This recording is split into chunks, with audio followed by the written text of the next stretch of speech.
Hey, this is Misery Loves Company, a weekly social reading series from miserytourism.com. Every Friday, we welcome outsider and transgressive writers to come and share their work with us. And yeah, it's a Friday like any other, so let's get going here. Jesse's up first. Me first? If you don't want to go first, I can shuffle it a little bit, but Well, you were actually the first to sign up this week. Can I go a little bit later? Yeah, no I mean, problem. the only reason is I'm trying to prepare something that's like a special um thing, and I'm not quite ready at Yeah, this no, second. that's totally. But if I went second, that would be better, I think, for me. I'll do you one better, and you can go third here. I'm just Oh, okay. shuffle the list around because the first two were you and David isn't here yet, so I just moved some people around. Okay. So Coleman, are you ready to roll, Coleman?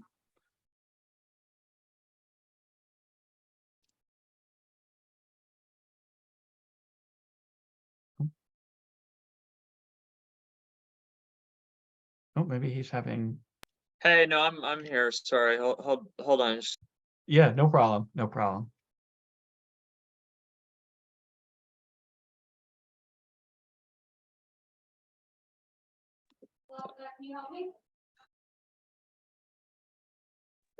All right. Let me see if I can share my screen or something. Let's see here.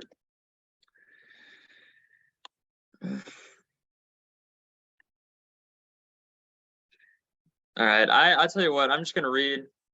My computer's kind of fucking up a little bit. So this first one is called Sluts. Glorified tube with pink little holes. Is the vein to happiness sliming through your fuckable entries? Certain commerce ages antique, but we're not wine or black Barbie. Your expectant orifice puckers wide like Jesus's side wound. We're young, hung, growing, still hard enough. This one is eternal life. I hold out hope someone discovers a fountain of youth before we're old, that it's free and guns don't exist. The lack of longevity available now should be criminal. During God's flood, Methuselah died at 969, which is enough, if only to get to know you. I hold out hope a fountain of youth washes up on Miami Beach and looks functional, albeit tarnished, seaweed cloaking ornate gold. Upon closer inspection, one skeleton clings against its edge. This is Tinder. I cannot break through imaginary glass. Your voice is an outline etched by my palm. Now every night ends in television. Our black Doberman barks at her reflection. She is an animal, which means less than human. I am hairy like an animal. You are a reflection, which means kind of dead. I remember the words ricocheted like grenade, shrapnel. We'll never become our parents. When we first met, you were some guy with a photogenic penis waiting for another Bonnaroo. And this last one is Uber Eats. How do we advertise a dusty sepulcher? You injecting innumerable lattes with roses as I deliver Asahi bowls to quarantined psychiatrists. It's when ramen slips through the needle's eye. Why our doppelgangers have MFAs in necromancy but can't afford shit. Tonight, vegan parfaits bulge out of my freezer bag like healthy kidneys. Imagine we live where I'm going. Every moat filled with crocodiles, an unattainable mortgage. That's all. Thanks for letting me read. Really appreciate it. Coleman, those were great. There were so many vivid images in that poem. Man, I love the Fountain of Youth poem. I love it conceptually. I love it. I love the way you executed it. I love the way it's it's this wonderful, like, metaphysical love poem that is yet so, like, concretely, like, anchored in these really vivid, beautiful, effective images. And that first poem was fucking gross, but it was fucking gross in a fantastic way. Like, what's remarkable here is each of these three poems are very different, but each of them are really vivid and really, like, expressive and effective. Anyway, Coleman, awesome shit as usual, man. Thanks a lot. Thanks a lot, y'all. I really appreciate it. Colton, you're up next. Coleman and then Colton. All right, shit. All right, I think I'm gonna try and get my video working here from a Mobile, Alabama, Hilton. All right. So yeah, I'm at a market with my parents, selling like horns and antlers and like coyote skulls and like a bunch of crystals and shit. My like imagine if like some weird person into skulls and Stevie Nicks were just at like an antique show. That's pretty much what I'm doing now. So let's see. Click on this doc here.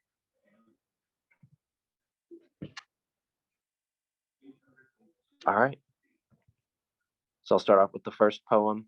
It's called Fire and Faggots. White tower gas release flame. Nearby trees singed with black tops. Buying boiled peanuts and whatchamacallits in the Buckatuna fuel pump deli. You can feel the coast in the air, the salt, the wind, and the red shrimp. I'm high, and this is arts and crafts. I'm high, and this is finger painting. I'm high, and this is distressing wood. I'm high, and this is oxidation. I'm high, and this is real life. I'm high, and this is death. Fear God, obey. I'm high, and this is a faggot that I have to break apart so the sticks can be unbound and loose because I'm in Sunday school and the faith leader wants me to glue the small wooden pieces together to make little lowercase t's. Church signs. Jesus is love. Glory be to our Savior. Worship every Wednesday and Sunday. You can change inside. All right. Next one is mom and son passing a weed pen back and forth watching a movie on the hotel TV. Hardly any brick out north, you know, in Iowa. Houses made of siding and wood, right? Yeah, siding. They look cheap. Just no brick up there. Those 60s low ceiling ranch style houses, man. I mean, you see how cozy they are. The brick color is amazing too. And all that land you could afford back then. Look at the size of those lawns. You can see those kind of houses off Summer and around the East Poplar area. Looking for my dignity. What? Is that it? Yeah, that's it. Right there. Aunt Mary brings extra pop to the hotel. Uncle Chuck brings 3 extra iPhone chargers and a headlamp. Monsieur Hulot wanders around a trade exhibition in modern Paris, Playtime, 1967. The film looks at post-war times, modified devices, ease with which technology, booth by booth industry, engineering new minds, salesmen and women invite you to the future. Executive inward pass, renovating the post office building, shopping center, taqueria tacos, spit and rain, elbow pain, Friendship Missionary Church, West Point graduate office superior who joined the special ops in Somalia.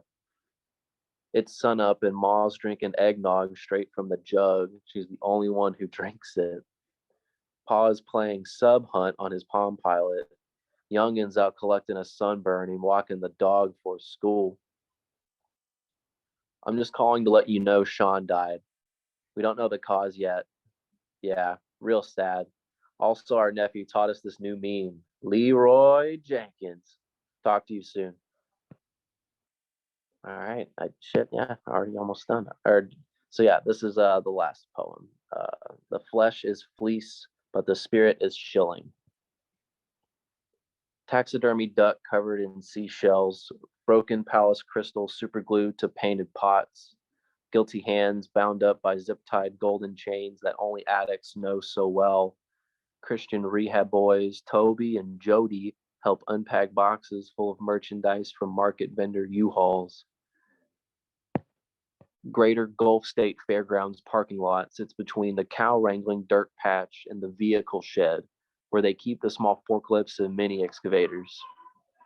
All right, this is heavy. Get ready.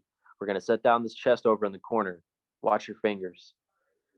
Friday business is usually moms with their daughters or new mamas with their baby in a stroller. Look over there, mama in a stroller. Expensive one too, so you know they got cash.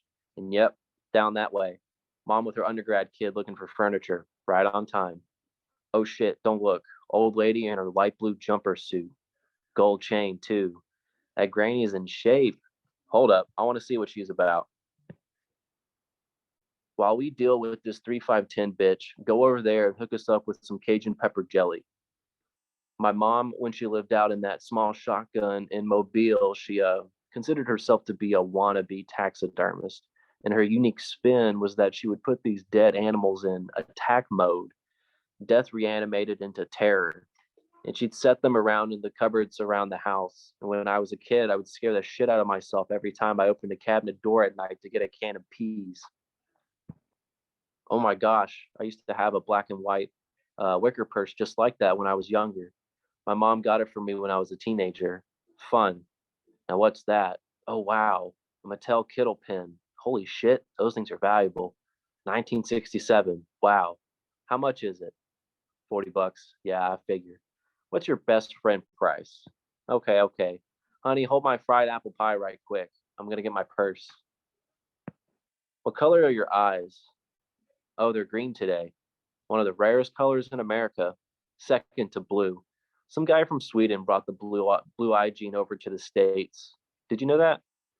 Also, did you know that your dad's brother has that fetish where he wants a woman 10 times his size to pick him up and play with him? I'm getting off topic. How much for the vintage butterscotch mahjong tiles? Former drill sergeant pushing his grandson in a baby carrier and humming to himself.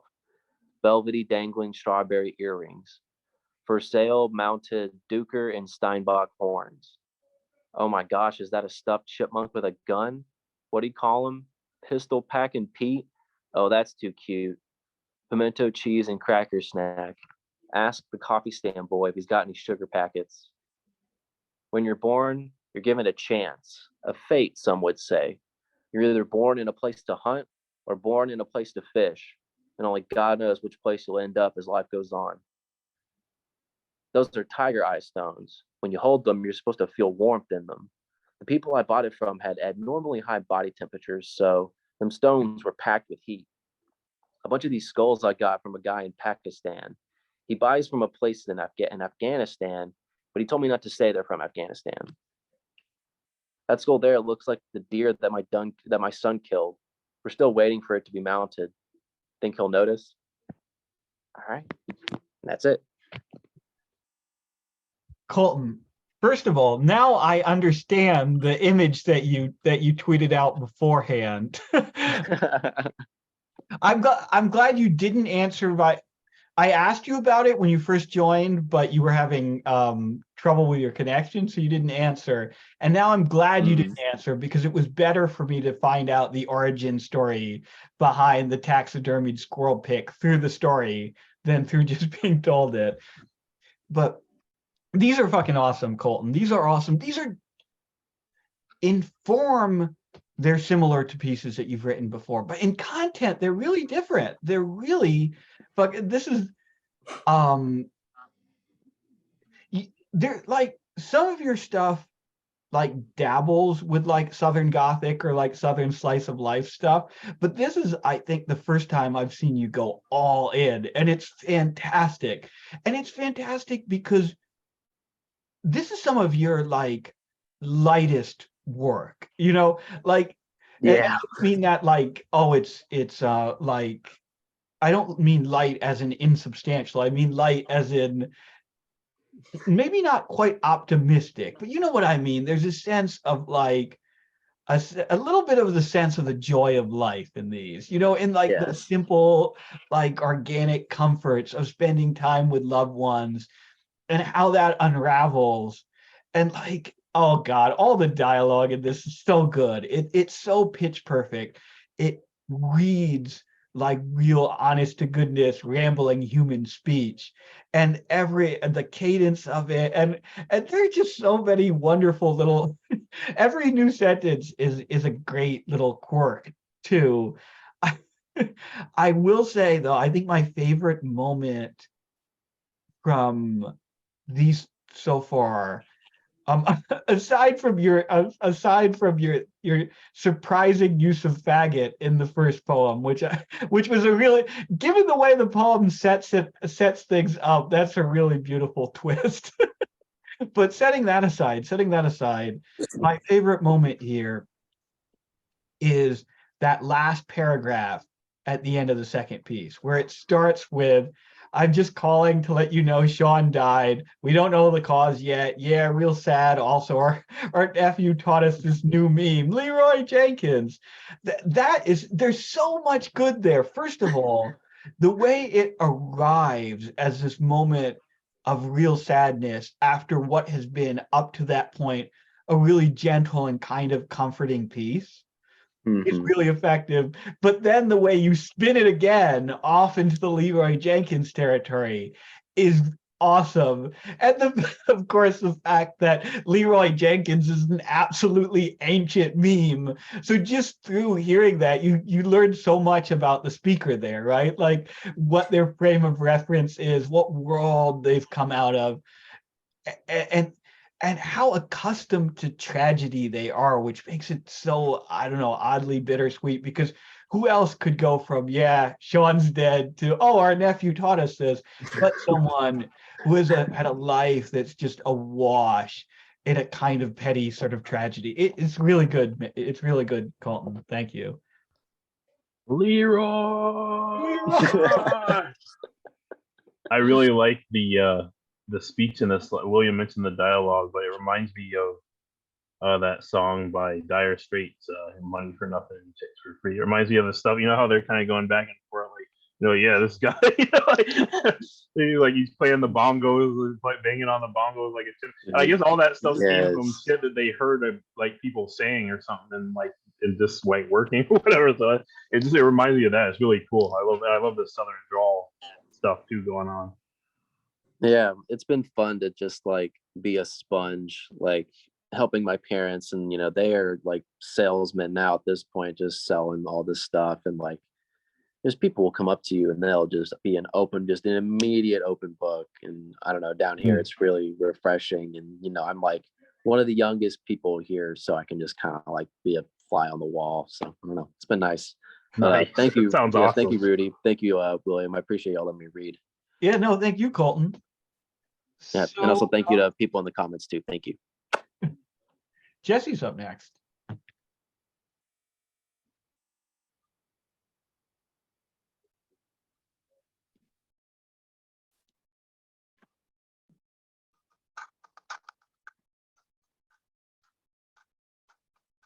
The minor key BDSM feedback loops of being the self-biter. Palpate the light masochism of stripping off hangnails, nail beds bejeweled with tiny incarnadine scabs, something like to the crust of eye dust, leaving scratches on tear ducts when removed. Teeth shredding fingernails like lace, minuscule points of irritating pain and soreness thrown back on the CNS to worry over. The specialized itch box you stand in, whereby erogenous zones are exposed to clouds of mosquitoes who inject saliva into the flesh already rich with nerve endings, and the histamine allergy itch reaction becomes like an assistant to Eros. At first you can't feel it because the bite comes with a kind of anesthetic that was genetically enhanced, but the itch is unbearable and yet verges on pleasure when you do it, the habit-forming return. Self-bodied circuits of stimulation with no point but to make you feel. The nervous system at its edges won't leave itself alone to heal. The tank van with the bioweapons arsenal is fully stocked. A webbed shelf of banana clips full of sarcoma darts. Ammunition only feared by vertebrates because it only does damage to vertebrates. The chromosome scrambler grenade, which wounds the enemy, but more insidiously, if the wounds don't kill you, will result in hideous mutations in the enemy's future offspring. Mutations unpreventable by all but the most sophisticated gene therapy. So it is a battle tactic of warring over unborn populations. The stakes are the fertility of the fighters, the desire for children are given on this barren moon. Rash gas composed of molecules so small that go straight to the perineum, no matter how thick the protective clothing around the crotch, raising an unstoppable lethal rash that progresses quickly up the anus or urethra, disappearing into the torso and killing the victim within hours. The splendid cleft between her buttocks you could only infer like an x-ray from looking at her front, something unseen until the twirl. Object permanence of the body parts. Trickery of the pivoting holographic woman. Motorboating is a carnal possession of cleavage impossible with the digital specter. She claimed the first sepulcher in the cyber writing pantheon. Shorty glitch danced to the trap beats amongst the computer sarcophagi. GIFs, and their later eclipses. Through a hostile takeover, the dominatrix claimed all her hyperlinks and made them her own. Redirected the flow of perverted eyes through a sieve and fixed them on herself. Bought the ingenue out and erased her. Dead-end OnlyFans subscribers who like livestock don't know they're penned in. We sit on crates in receiving and drink energy drinks. Split linguistic hairs over the difference between creepy and spooky. Just realized today that an ex-girlfriend looked like a young female H.R. Geiger. Being in her apartment with her was being in an enclosed space with a hostile life form. She was both ugly and beautiful. Beautiful in the way a fascist android would find destruction beautiful. Being in bed with her was like making love to a witch being burnt at the stake. This way to guillotines E through J. Secret passages behind the movable bookshelf. The board game mansion was riddled with secret passageways connecting distant corners of the house that, if mapped from bird's eye view, made swastikas in the floor maps.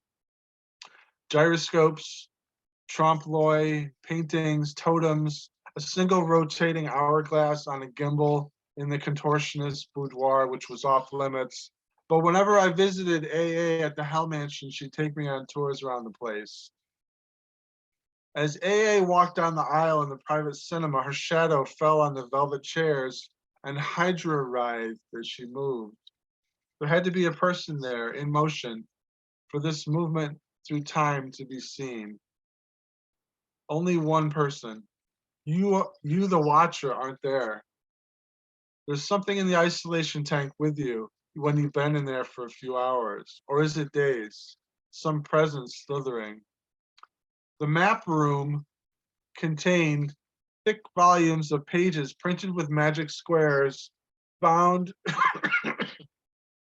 in crocodile skin, shamanic divination guides in Batak, which instructed Sumatran witch doctors in training to cut the waddle off a rooster, then right away put a basket over the lurching body, then how to interpret the position of the chicken corpse when you remove the basket. Omens are read from the posture. The attitude of the wings and limbs evacuated of life will tell the future. Colonel Sanders, a white-robed, white-goateed necromancer. I turned down $250,000 in prize money from the Catskill Water Institute. This is how you know this is fiction, a signal from the depths of a non-existent checking account. They wanted to give me this money because of my poetry, which they thought was all about the land and the water, when I knew that it was, in fact, all about love and sex. Rather than explain womanhood to them, I turned down the money. I told people it was poisoned. My girlfriend, Aubrey Andromeda, was pissed and threatened to leave me for this colossal mistake. But if she left me, it would take away her most devout obsession, me leaving her. She watched my fingers constantly to catch my every movement toward the doorknob to leave. She set booby traps in conversations that would cause explosions and keep me forever hovering on the verge of departure, which is a zone where she liked me because it would allow her to go into BPD ecstasies. We would sift each other's brains for gold, except the gold was the least valuable substance on earth, something to be thrown away. The screen's resolution was not high enough to admit the Medusa's petrifying stare through it. This way to guillotines E through J. There are 26 in total, one for each letter your damnable last name starts with. Sure, the pile of heads next to S is far greater than those of Q or X, but don't blame the executioner if he has idle time to do his crossword puzzle. The shadow of a bookmark belongs here. The subject of her killing me in my sleep.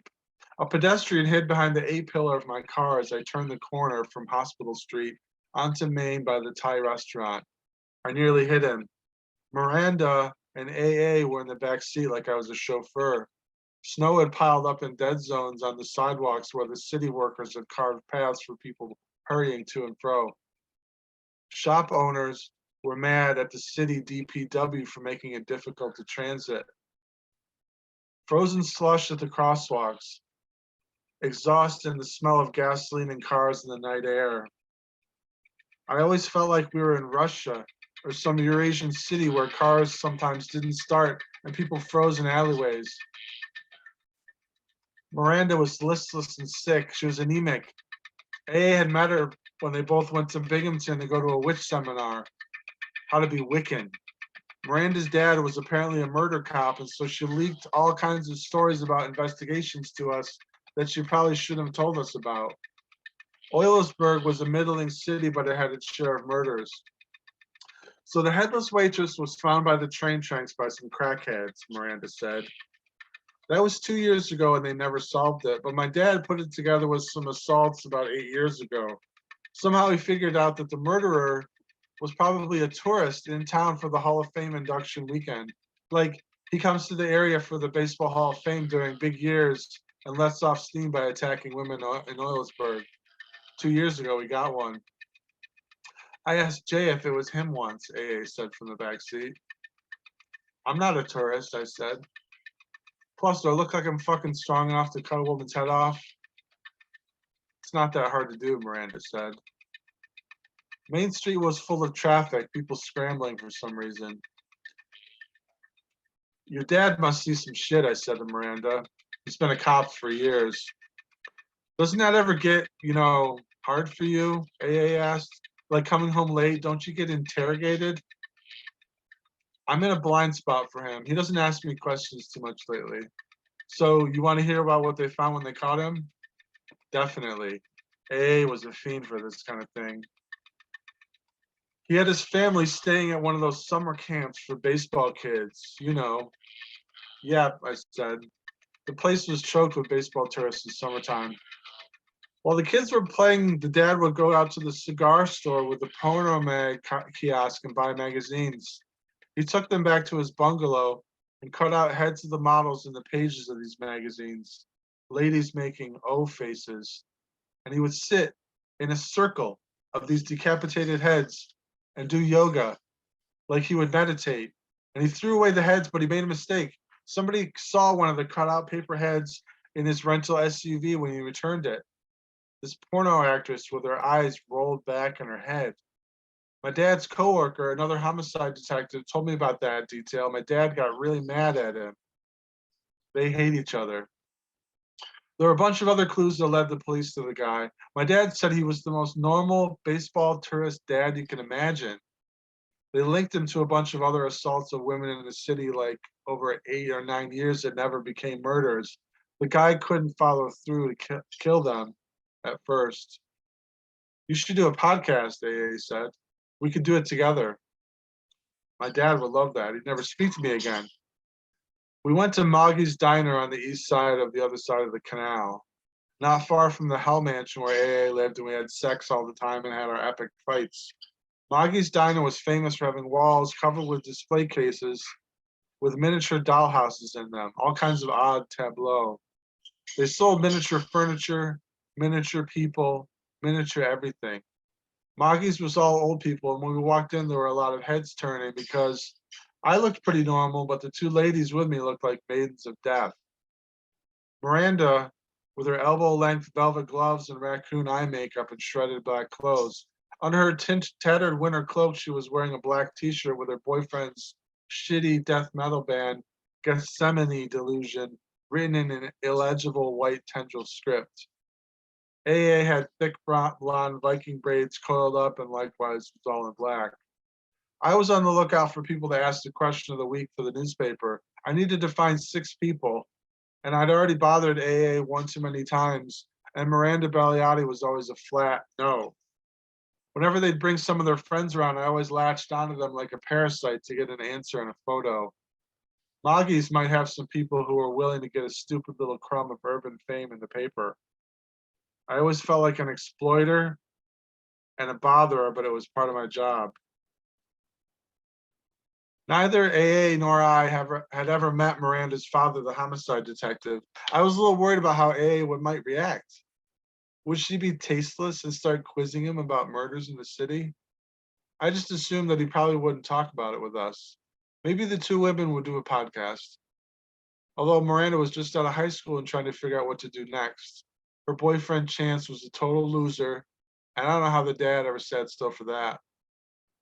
I got the impression that he was an oddball guy, like if he'd given birth to a creature of the night like Miranda.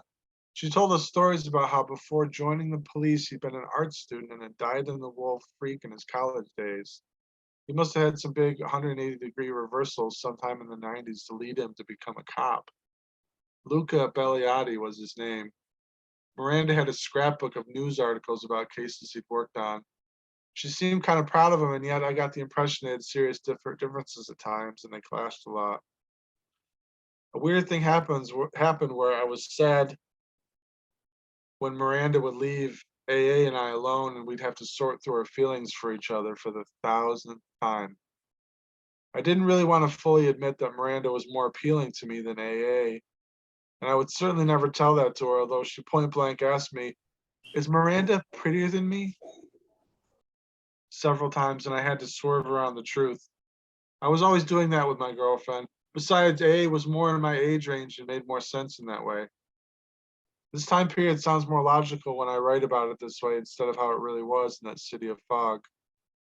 The subject of her killing me in my sleep after an argument was often on my mind.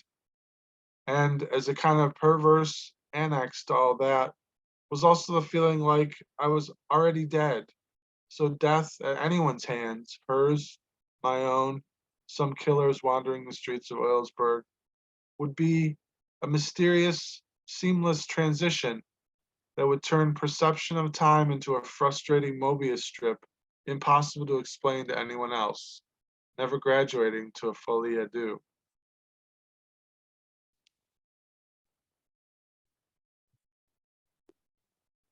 Jesse, those were fantastic. Well, I don't know. So was that a single piece or was it 3 separate pieces? Because I could see it going either way because there was so much, there were discrete parts, but there was so much like thematic, such a clear thematic through line. I wasn't sure. Oh yeah, it was sort of fragmented, but then I wanted to go in one direction and be like going in one thing.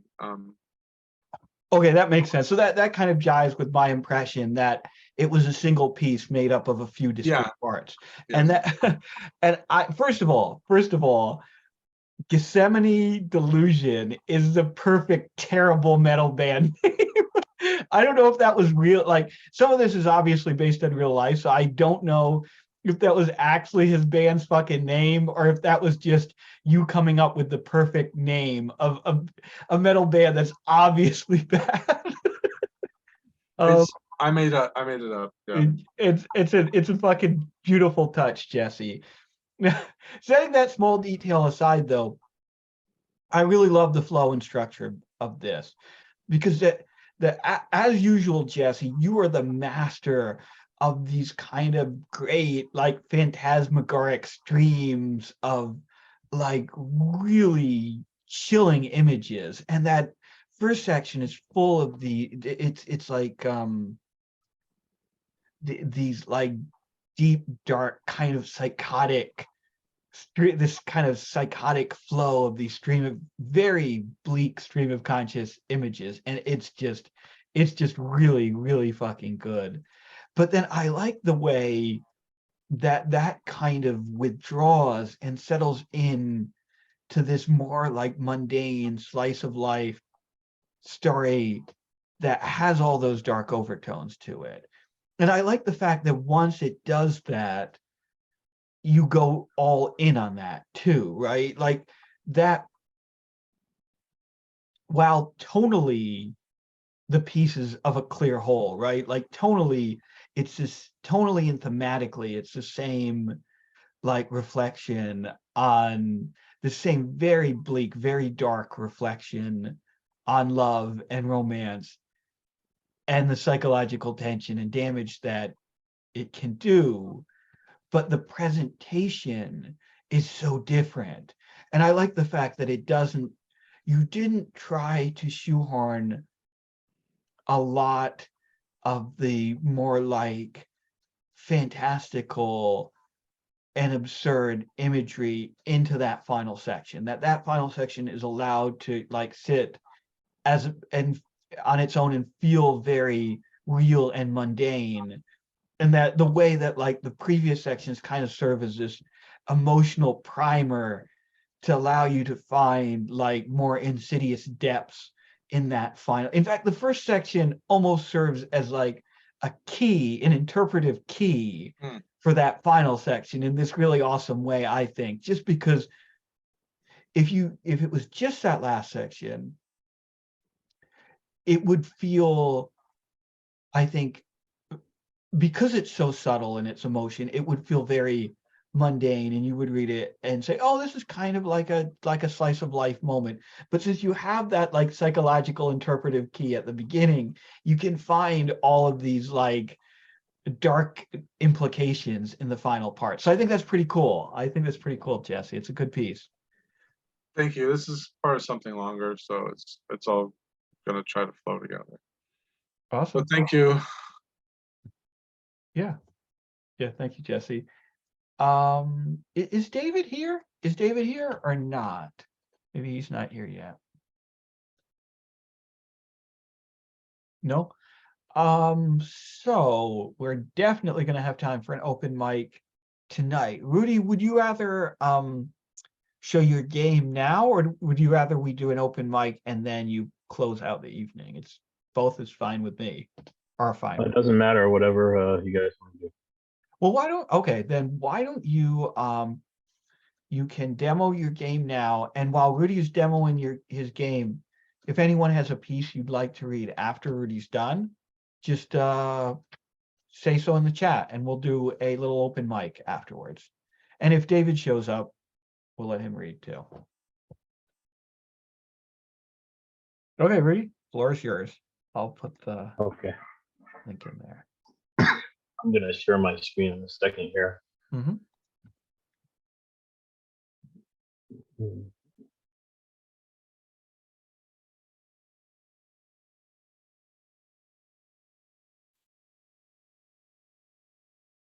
And this does have audio, so I'm also going to share some audio too.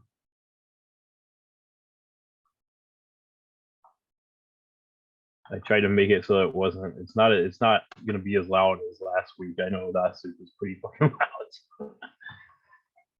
Okay, so incoming screen share.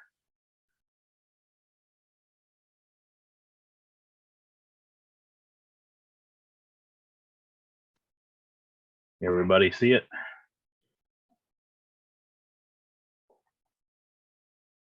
I think so.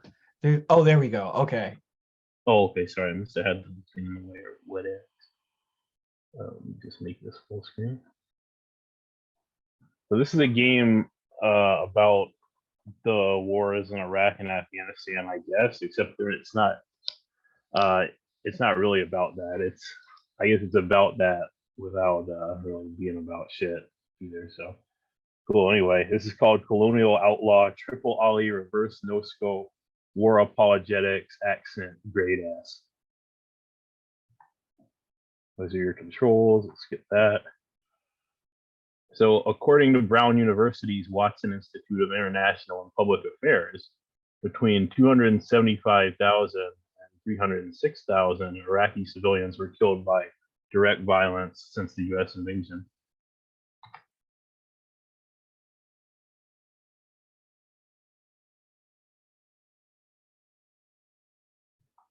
Oops, and I have to unmute my, sorry about that, I have to unmute my thing or else you won't hear the sound. Let's go.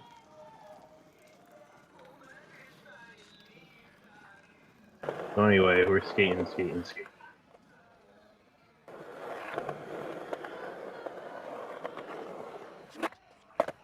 So the goal is to get the score from 306,000 down to 0. So I'm gonna see if I can do that. Gotta do some tricks. Here's a gunship.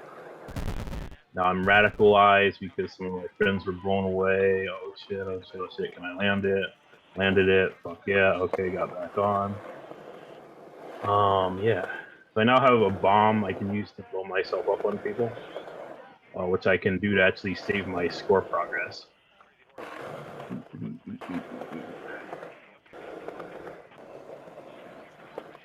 I want to do that before I get too far along here.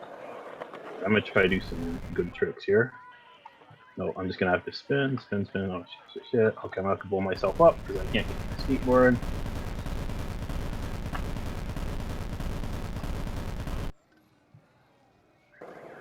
And as you can see in the background, we got some things that are totally facts about the Iraq War in the background. The Taliban is an organization. Uday and Qusay Hussein were the best sons ever. You know, stuff that is just the facts, right? So I'm at 268,000. Let's see what we can do. Gunship incoming. Here we go. Try to hang upside down here if I can. Yeah. Topsy-turvy. Okay. Do a 360 there. Fuck yeah. Some good air off of that. Now I'm at 200,000. You know, shit. Oh fuck. I'm getting kind of sloppy here though. I do some flips. There we go. Gonna have to blow myself up. There we go. You see, if I get to the end, then I reach the end of the level, and I don't want to do that because I want to actually get the score down to 0. So in order to do that, you have to basically keep using the suicide bomb thing to score down.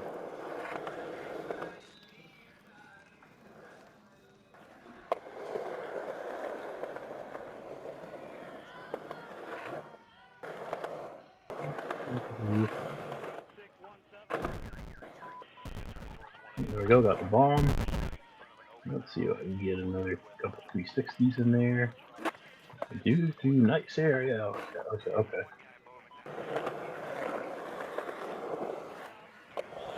Might be able to.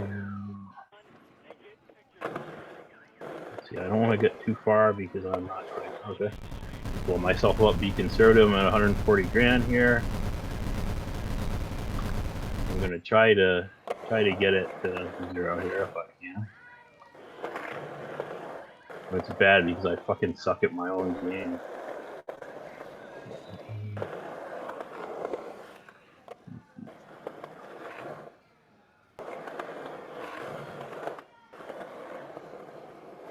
Whee! Well, I don't have the bomb, so that's not great. I gotta be real conservative here. I gotta try to get the bomb in. If I grind, I can slow myself down a little bit. So I try to grind, slow myself down so I don't get to the. Oh shit! Oh shit! Oh, I'm hung upside down. Oh no! Oh boy, that's not great. Let me see if I can wait for the. Yeah, grind it. Oh yeah. I'm gonna wait for the gunship and see if I can get lucky and gun somebody down and get the bomb. Maybe. Here we go. Okay, let's see what we can do here. Come on. Come on, dude. Oh, nope. Oh, no, looks like I'm gonna have to restart. Rip. Turn myself upside down there.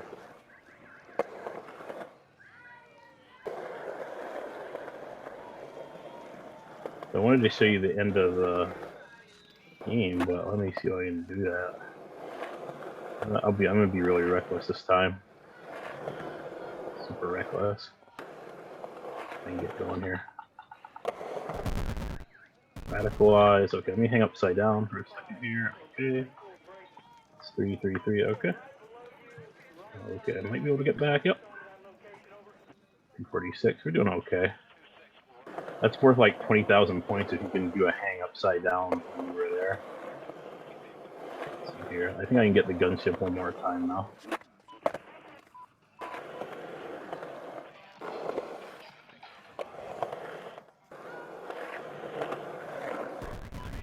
And I do a bunch of flips here.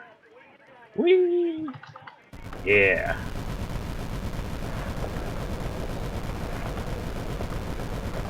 Okay, a 192. Let's see what we can do.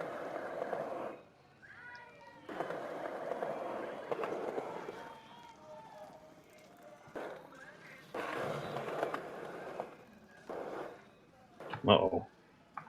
Okay, I got out of it. This guy's following me. Okay.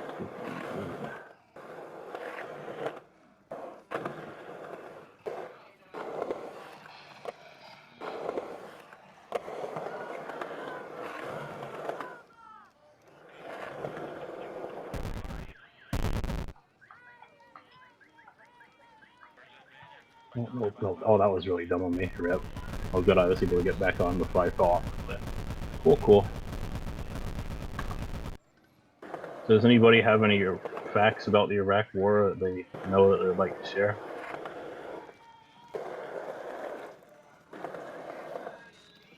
Just spit them if you got them. Come on, somebody must have some Iraq War facts, huh? I know there's some people with a lot of knowledge about the Iraq War here. I know this for a fact from the after party. The Iraq War was actually the first war to take place in a desert. Really? Yes. See, I thought that might be the case, but I wasn't sure. I'm not an expert. I'm not a desert war expert. But that sounds right. Yeah.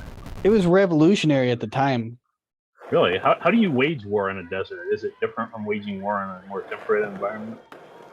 It's a completely different ball game, because you know how all the army uniforms used to be green? Yeah. It doesn't work in the desert. Oh, damn, really? Yeah, sand isn't green, so they had to rethink that. Oh, sand's not green. That's right, yeah. So it changed a lot of things. It changed the whole game up, though. Really. Truly. I gotta slow myself down. Oh, shit, and I just got fucked. Okay, well, that's that, I guess. I'm gonna try one more time. I'll give it the old college try. Want one more round here. I would like to show you the end screen here, the kill screen, as it were. Getting some speed up, being super reckless. Come on, gunship. So the gunship comes basically if you skate for a long time without falling off your board, and I fucked that up. Cool. Slow down a little bit here. You can see some facts in the background. Iraq was ruled by Saddam Hussein. That is a fact. Let's see if I can get some civilians killed. Okay, good. Got that. That's worth 20 grand. Okay.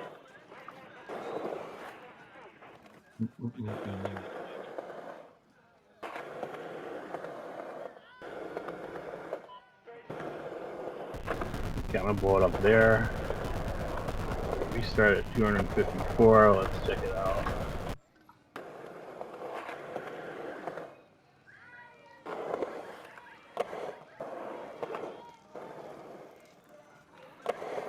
Now I know I can do this, guys. I can totally do this. I did it once on my phone today. I've done it on the PC too, but let's see.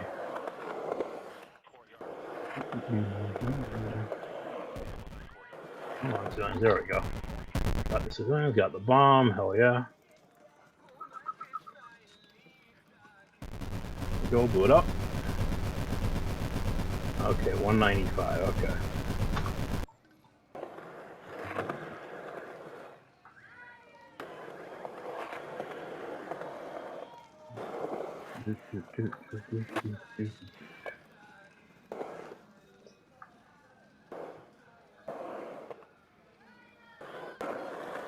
Okay, I'm getting some good air. Got the bomb, alrighty. Hang upside down for a bit. Topsy-turvy, topsy-turvy, topsy-turvy, topsy-turvy. Oh shit! Oh, I fucked it up. Oh well, well that's that, I guess. Let me show you what happens if you skate all the way through to the end, without actually even trying. I'm just gonna do there and stupid shit here. We didn't get to see the end of the game. I guess you'll have to play it for yourself to find out what happens at the end, huh? Let me just get to the. I'll get to the other kill screen, which is basically when you just skate all the way to the end of the level. You can do some of this shit here, dude. Just...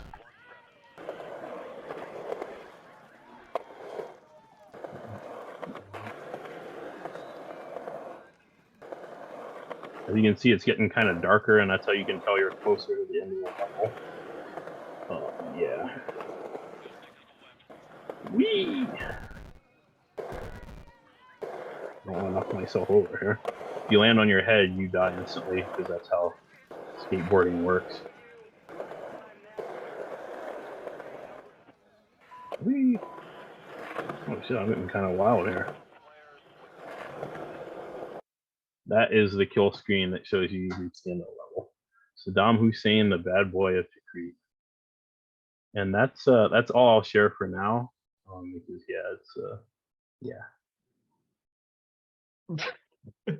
Man, you gotta when you've got like an 8-bit level of difficulty going on, you have to do what the 8-bit what the developers did back in the 8-bit days, which is to like include cheat codes and shit that only you know the button combinations for, like having invincibility mode or something. It's actually a very difficult game. I don't think anyone at like Konami ever beat Contra, right? Like that fair and square. That's why the Contra code was in there. It wasn't a cool thing for 8-year-olds to find. It was so that the developers could test the game without having to restart it every 5 minutes. I bet some people are there. I believe at least one or two. The main developer had to. I don't think so. Not without cheating. I'd be surprised if anyone who has ever worked at Konami has ever beaten any version of Contra without cheating. That's probably. I mean, honestly, man, though that's some wild fucking shit. So the drone shit. How do you get the suicide bomb? You have to kill a civilian with the drone. And the idea is like, so when after you skate for long enough, you're on the radar of the gunship or whatever. Mhm. And the gunship comes and you fire the gunship too. Right. You know, and you kill one of those civilians that's roaming around the map basically, on the sidelines there kind of, and then you become radicalized and you have the suicide bomb, and then you can hit down to deploy the suicide bomb and blow yourself up on the civilians. However, that doing that and also killing civilians also raises the number of dead, so it raises your score, but it saves the score you have. Oh, okay. So whenever a civilian is killed, that increases the death toll, right, which increases your score, but you're trying to drive your score. You're trying to get it down to 0, yeah. Right. So when you're controlling the cursor on the gunship, are you still controlling your character at the same time? Yes, yeah. So you gotta like, so is one with like the arrows and the other with like WASD or? That's right. Yep, that's exactly what it is. Yeah. That's pretty cool because it has that feels right for a skateboarding game, because I know from my few times playing Tony Hawk, like half of it is like wrestling with the controls to try to pull off some silly shit. So to have Oh, to yeah. force the player to have the manual dexterity, or to have like to be using both hands at once, like to be controlling the cursor while you're controlling the guy, feels really true to this genre, right? Yeah, you know. So I not that I think any kind of statement is being made by this game, because why would why would a game have a statement of any kind? Yeah, But no, exactly. look, can you explain to me the psychology of why the skateboarding reduces the civilian death toll in Iraq? Well, as we know, and other experts here on Desert War can step in, skateboarding is actually desert power. So by doing that, and also any form of activism, skateboarding is activism too, right? So any form of or it can be activism, just like anything can be activism. So any Right. form of activism actually literally reduces the number of dead from wars.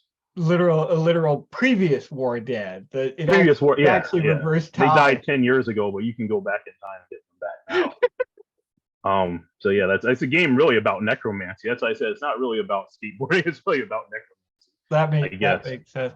Well, more than 10 years ago, because it's set in 2069, right? Oh yeah, that's true.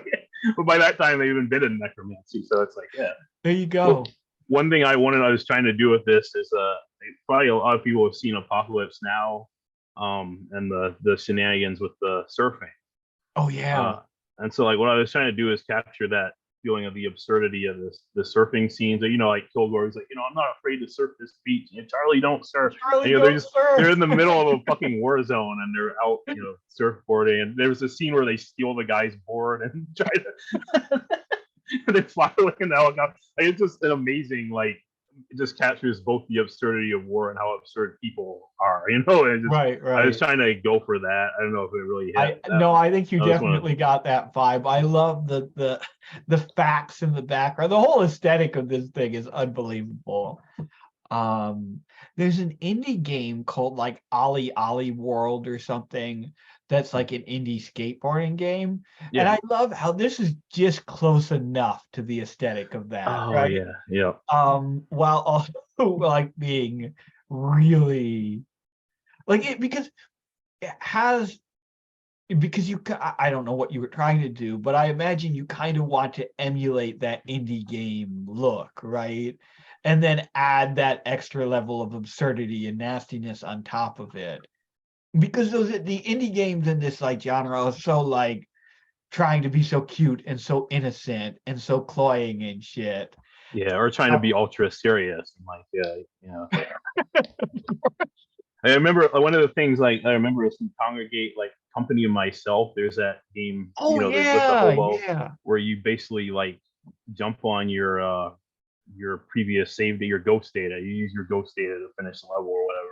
And there's like this hyper serious intro, like it's written in the first person, or it's like, I use the WASD keys to get to the door or something, stupid like, and a lot of it is like kind of, especially the early Flash games, which this is kind of trying to emulate, were like kind of hyper serious. It's like, yeah, no, I think you really get at that. It definitely, I was thinking of Congregate while you were playing, because okay, good.